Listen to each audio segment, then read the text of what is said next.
Ya, balik lagi dengan aku Renia dan masih dengan Mbak Iva membahas tentang toxic relationship dalam satu hubungan.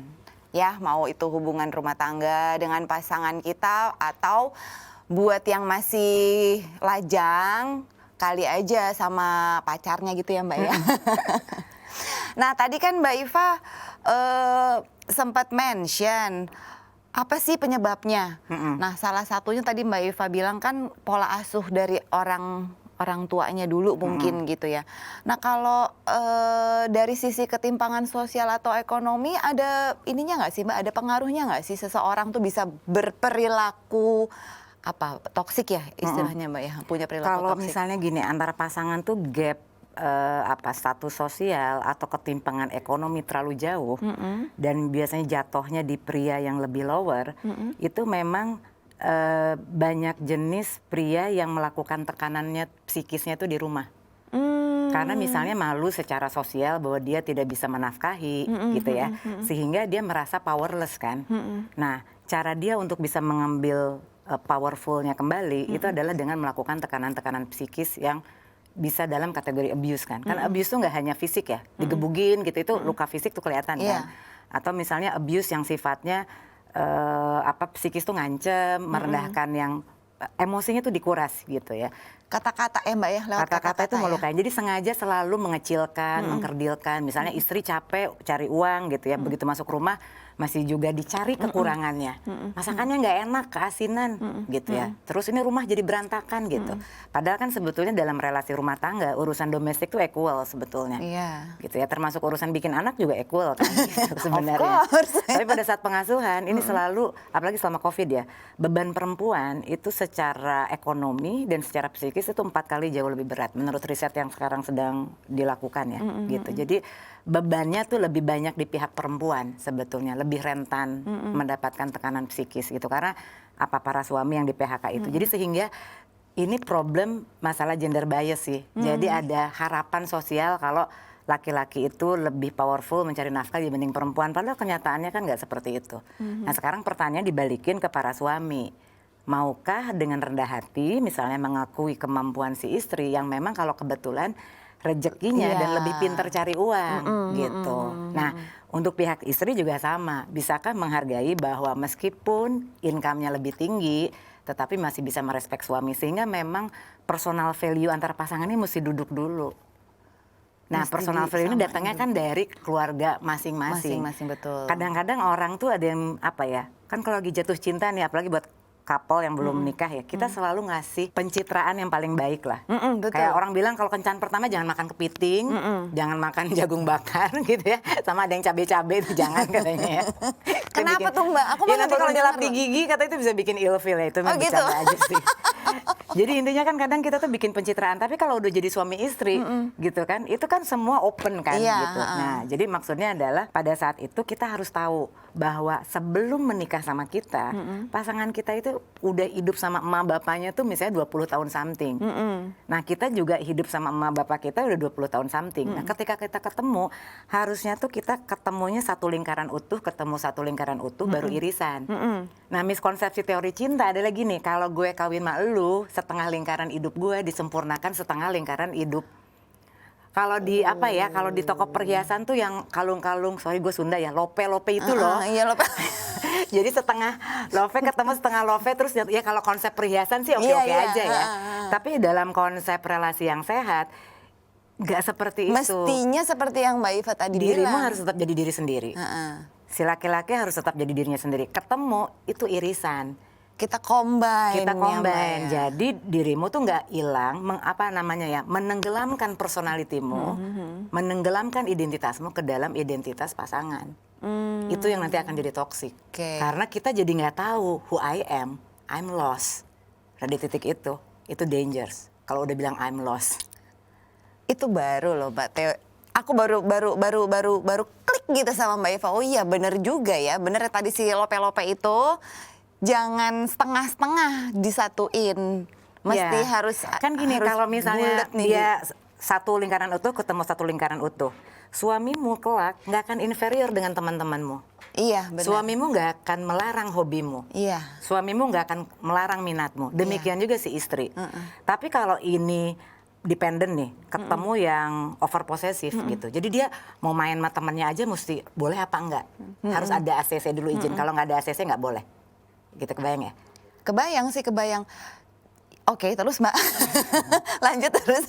Ya, jadi ketika kita menyandarkan kebahagiaan ke pasangan, itu sebetulnya udah kekeliruan mendasar di healthy relationship. Kita harus tetap menyandarkan kebahagiaan itu ke diri sendiri. Kita Jadi dulu mau yang pasangan bahagia. kita marah, kita dikritik apa segala macam, kita nggak keganggu konsep diri kita. I'm still fine.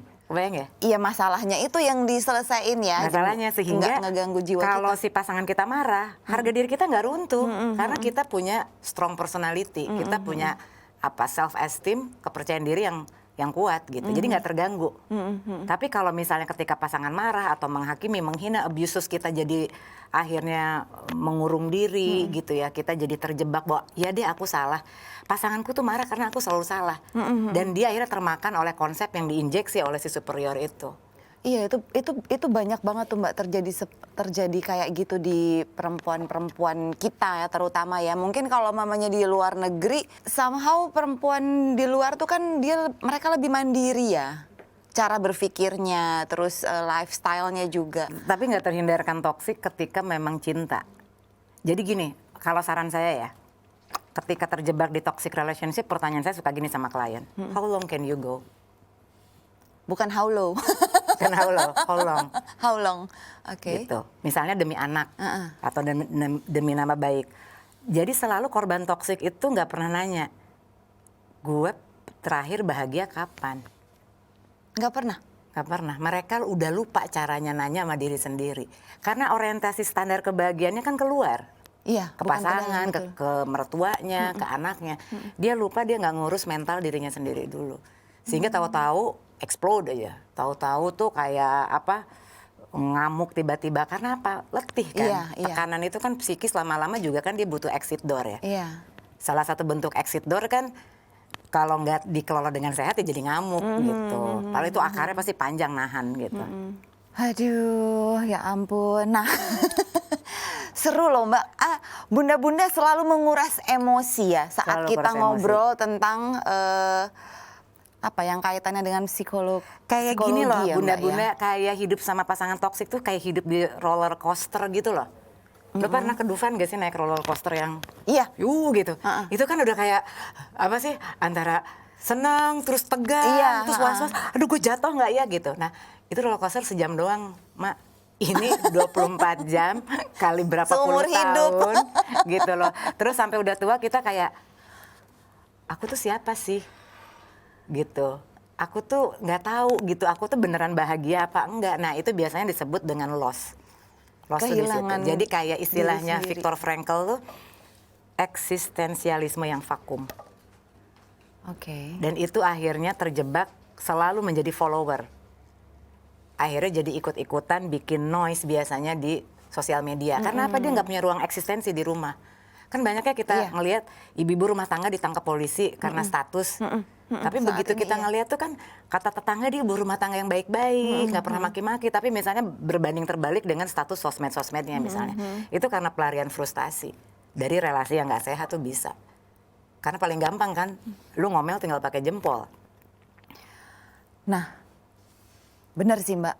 Itu sering banget aku lihat juga di kehidupan sehari-hari gitu ya, di sekeliling aku sendiri gitu. Biasanya saran nasihat Mbak tuh gimana ke mereka-mereka ini supaya apa ya, paling enggak kan ngerubah susah ya Mbak, Buat korban, buat pelaku nih. buat korban. Gini ya, living toxic relationship is hard. Aku harus jujur. Oke. Karena kalau udah cinta, nalar kita agak lumpuh. Iya. Oke. Iya. Kita akan memaklumi perilaku pasangan, even menurut orang lain abuse, kita selalu cari rasionalisasi. Enggak kok, dia gitu buat kebaikan aku. Enggak kok, dia tuh gitu misalnya buat kepentingan aku dan keluarga gitu. Nah, harus menguatkan hati untuk bilang enough is enough. Kalau enggak kita lari menzolimi diri sendiri. Itu yang orang suka nggak sadar di toxic relationship. Kita menzolimi diri sendiri artinya kita tuh nggak sayang, kita nggak cinta sama diri kita. Gitu. Karena diri kita juga punya hak untuk dicintai. Untuk diterima apa adanya gitu. Exactly, benar sih Mbak. Cuman kalau umpamanya banyak pasangan yang akhirnya sadar bahwa mereka ada di tengah-tengah relation yang toxic gitu ya Mbak ya. Kalau nggak bisa survive atau berubah, ya akhirnya kan pisah jadinya ya. Udah itu doang, nggak ada solusi yang lain. Kan sebelum pisah itu pasti terjadi kesepakatan atau konflik, ya nggak? Nah sekarang kita lihat yang namanya toxic relationship, konfliknya nggak habis-habis, durasinya panjang, nguras emosi. Yang satu merasa terbunuh tapi nggak mati-mati. Iya. Gitu kan kebayang ya? Karena nguras emosi itu. Iya. Gitu. Jadi pertanyaannya adalah kuat nggak diterusin? Makanya aku tanya how long can you go? Kalau nggak kuat lepas. Ini ada filosofi dari Madura ya, aku diajarin. Kalau kita punya beban hidup, taruhlah di kepala. Aduh, lama-lama bare pusing, nggak kuat ya udah taruh di pundak. Iya. Taruh lagi di pundak, aduh masih berat juga ya udah taruh di pinggang. Masih berat juga, lemparin. Udah. Buang we. Gitu. Karena maksudnya gitu, gini loh, kita itu dilahirkan adalah menjadi makhluk yang paling terbaik kan di muka bumi. Terus hidup kita berakhir hanya dengan salah pilih pasangan yang toksik. Selamatin sisa usia kita, maka itu butuh keberanian. Terutama keberanian diomongin orang. Perempuan tuh paling takut diomongin jadi janda kan? Exactly. Benar Mbak, makin seru nih Mbak Ivan nih. Tapi kita harus break dulu. Oke bunda-bunda, tuh kan bener kan aku bilang nggak ada apa namanya ya, nggak ada bosennya gitu kalau kita ngobrolin tentang psikologi. Why-nya juga saya nggak tahu kenapa, makin penasaran. Tapi segmen 2 kita ini harus berakhir di sini. Nanti kita akan lanjut lagi ngobrol-ngobrol dengan Mbak Iva ya bunda-bunda. Di segmen kita yang ketiga masih membahas tentang toxic relationship. Jangan kemana-mana.